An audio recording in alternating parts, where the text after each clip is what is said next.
Kenyan President William Ruto has withdrawn the proposed finance bill following violent protests. He says his country has experienced an unprecedented attack on its democracy after demonstrators stormed parliament yesterday, protesting against planned tax increases. Ruto says legitimate protests have been hijacked by criminals.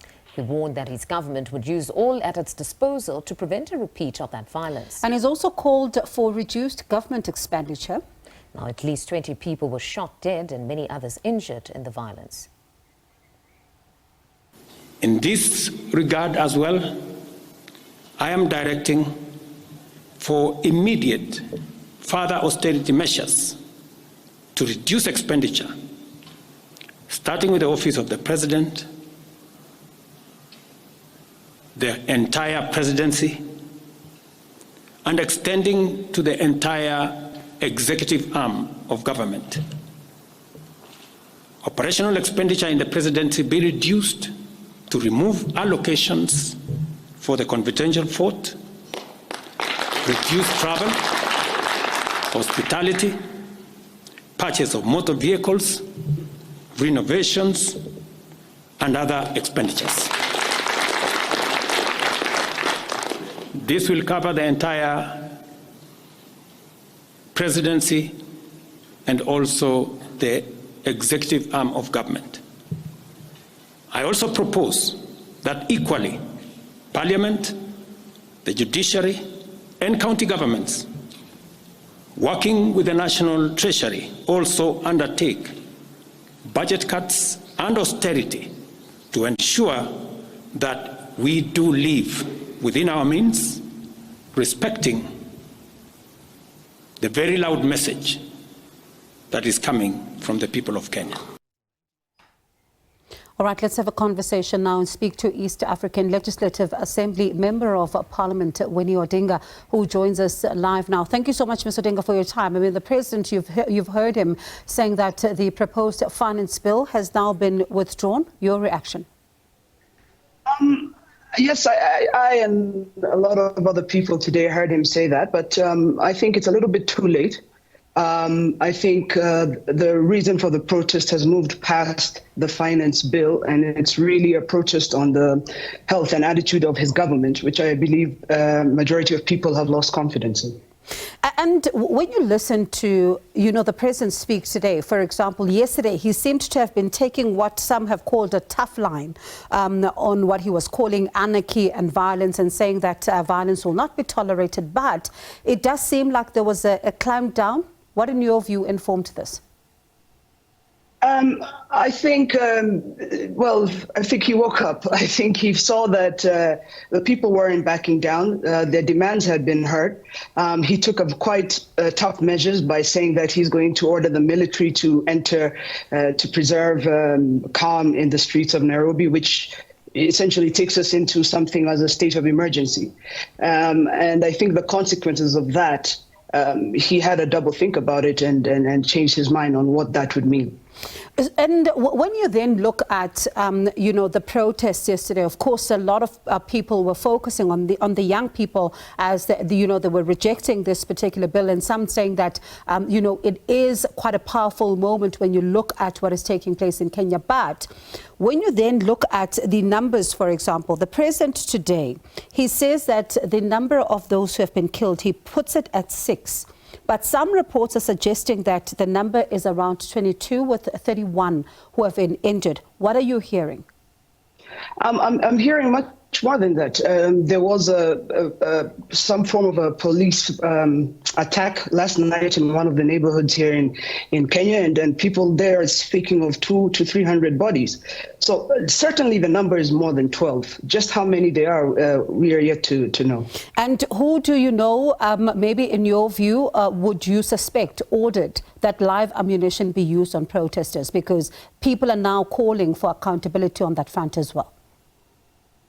I think the buck stops with one person. I think only one person can put out an order for shoot to kill.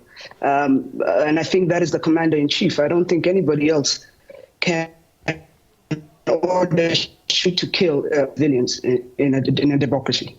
There was, of course, what the president had to say, and I'm keen to hear your thoughts on this statement. He says, and I quote, that the country experienced an unprecedented attack on its democracy, alluding to the protests yesterday and saying that the legitimate protests were hijacked by criminals. I think that's just, I think he's terribly misinformed. You see, the one thing that the president or his government seems to be misunderstanding here is that Kenya is going through a generational crisis.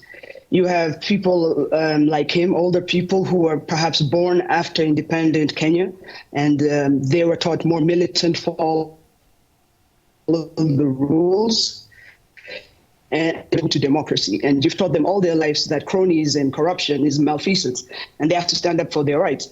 So there's a dissonance in the generational understanding. What the people are saying is the cost of goods have gone up.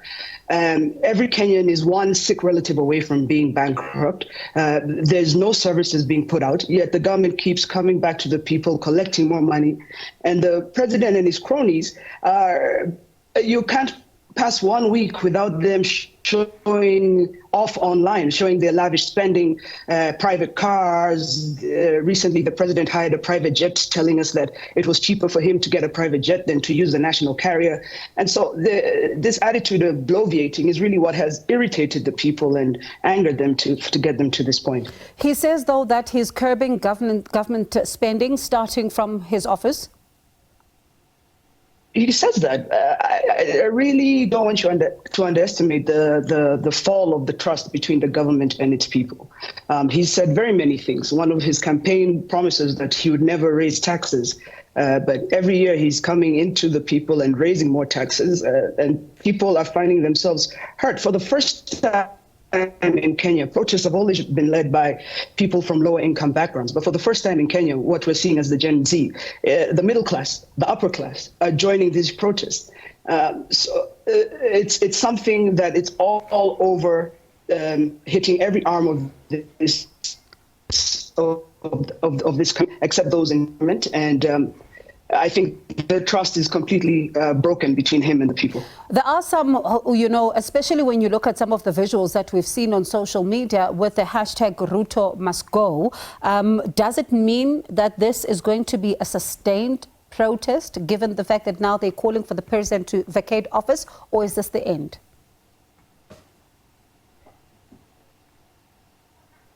The one thing about this protest in Kenya is it's not politically moved by an opposition party or so on, and in which case the president or the government would just come in and arrest opposition leaders and it dies down. This animal, it's a ubiquitous animal. It has no head or tail. There's no leader to this movement. They're fighting an anger, and really we wish them well trying to catch that anger. They're fighting an anger that is, it's young people speaking online. And really, my only parallel to this is what you saw in the Arab Spring, where young people were organizing online. And that's what's going on right now. I hope that our line can hold as we end off our conversation. Then there are some, of course, who would say that, you are possibly fighting your father's fight and you would never see eye to eye with the current government. How do you respond to those who hold that view? I think I'm fighting many fights. I think as a young unmarried woman in parliament, in a place with very many people who don't believe that young women can hold leadership positions, I think I'm fighting that fight. I think I'm fighting for space for people like me and people that I represent.